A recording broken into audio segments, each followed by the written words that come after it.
Hi friends, today we will learn how to solve large powers question. Mostly this type of question, you will see in Oxford or Harvard University admission test.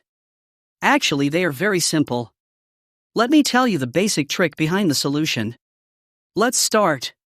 Here, 1000 have power 2000. And divided by 2000 of power 1000 only. So its solution will be like as follow. We will simply split up the power of nominator into two equal parts with sign of plus. And we'll transform the denominator from 2000 into 2 by 1000, and its power will remain constant.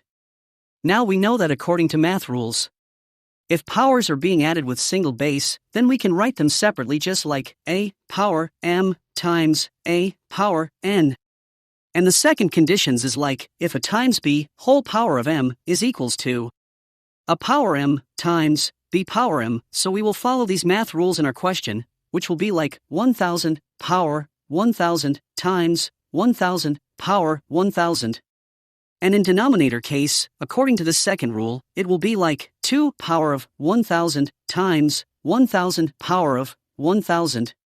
Now these two figures will cancel out each other, and we will left with 1000 power of 1000 in nominator, and in denominator case there will be 2 power of 1000.